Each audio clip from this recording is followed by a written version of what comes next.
नमस्कार, फर्स्ट बिहार झारखंड देख रहे हैं आप और मैं हूं आपके साथ प्रिया। कोरोना की दूसरी लहर के बीच बैंक कर्मचारियों की मांग के बाद बैंक के वर्किंग आवर को कम कर दिया गया था, जिसके बाद फोकस किया गया था कि बैंक में नगद जमा करना और नगद निकालने पर ही मेन फोकस था। इसके बाद कई तरह की समस्याओं का जो कह सकते हैं कि जो वहाँ के ग्राहक थे उन्हें सामना करना पड़ा था। कुछ ग्राहक चाहते थे कि उनकी जो बैंक की जो सेविंग अकाउंट है उसकी शाखा बदले जाए, इसको लेकर वो नहीं काम कर पाते थे क्योंकि जो बैंक की वर्किंग आवर थी वो 4 घंटे ही की गई थी। इसके बाद अब जो नया फैसला लिया गया है बैंक की तरफ से वो ये है कि आप ऑनलाइन ही यानी कि घर बैठे ही अपने सेविंग अकाउंट को एक शाखा से दूसरे शाखा में कर सकते हैं। इसको लेकर पहले आपको बैंक में अपनी जो शाखा होता था वहाँ जाना होता था, जिसके बाद ही प्रक्रिया हो पाती थी, लेकिन अब ये जो प्रक्रिया है आप घर बैठे ही कर सकते हैं। कोरोना संकट के बीच एसबीआई ने अपने ग्राहकों को बड़ी राहत दी है। ग्राहकों को बचत खाते को बैंक की एक शाखा से दूसरी शाखा में ट्रांसफर कराने की ऑनलाइन सुविधा प्रदान की गई है।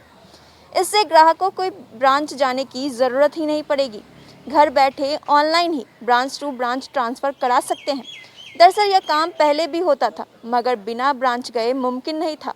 अभी बैंक वर्किंग आवर घटा दिया गया है। केवल नगद लेन देन से जुड़े कामों पर फोकस किया गया है।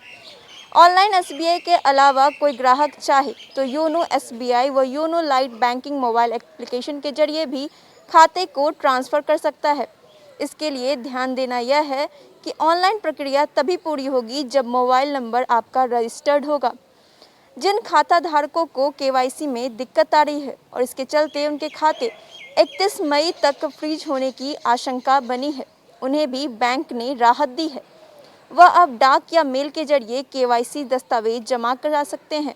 हालांकि केवाईसी अपडेट नहीं होने के कारण 31 मई तक ग्राहकों के खातों को आंशिक रूप से बंद नहीं करने का भी निर्देश है।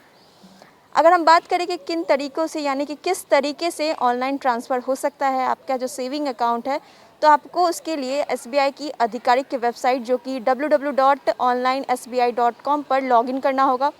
उसके बाद आपको पर्सनल बैंकिंग पर क्लिक करने के बाद यूज़र नेम और पासवर्ड दर्ज करने होंगे।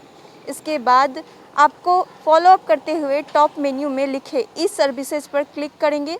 साथ ही साथ अब ट्रांसफ़र ऑफ सेविंग अकाउंट में जाएंगे। इसके बाद जिस अकाउंट को ट्रांसफ़र करना है उसको सेलेक्ट करेंगे। केवल एक बैंक खाता है तो वह आप अपने सेलेक्ट हो जाएगा। मौजूदा ब्रांच कोड और नए ब्रांच कोड के साथ खाता ट्रांसफ़र डिटेल को वेरीफाई कर लें, फिर कन्फर्म पर क्लिक करें। कन्फर्म पर क्लिक करते ही रजिस्टर्ड मोबाइल नंबर पर ओटीपी आएगा। ओटीपी को डालें और दोबारा कन्फर्म पर क्लिक करें। मोबाइल पर मैसेज आएगा जिसमें लिखा होगा कि ब्रांच ट्रांसफ़र रिक्वेस्ट को सफलतापूर्वक रजिस्टर कर लिया गया है। अब खाता एक ब्रांच से दूसरे ब्रांच में ट्रांसफ़र हो जाएगा। तो ये जो सारी प्रक्रिया ऑनलाइन जो होनी है वो तभी हो पाएगी जब आपका मोबाइल नंबर रजिस्टर्ड होगा। साथ ही साथ जो लोगों को नोटिस गया है कि आपका केवाईसी आपको जल्द से जल्द सबमिट करना है और 31 मई तक अगर आप सबमिट नहीं कर पाएंगे तो 31 मई तक आपका अकाउंट फ्रीज कर दिया जाएगा। हालांकि अभी तक कहा जा रहा है कि इस पर फिलहाल रोक लगा दी गई है क्योंकि कोरोना के बढ़ते संक्रमण के बीच ये सारी चीज़ें नहीं हो पाएगी, लेकिन आप अपने दस्तावेज जो हैं वो पोस्ट के जरिए यानी कि डाक के जरिए आप भेज सकते हैं। तो ऐसे ही अपडेट पाने के लिए आप हमारे साथ बने रहिए। अगर आपने अभी तक हमारे चैनल को सब्सक्राइब नहीं किया है तो सब्सक्राइब कर लीजिएगा। साथ ही हमारे वीडियोस को लाइक शेयर करना ना भूलें। तब तक के लिए धन्यवाद।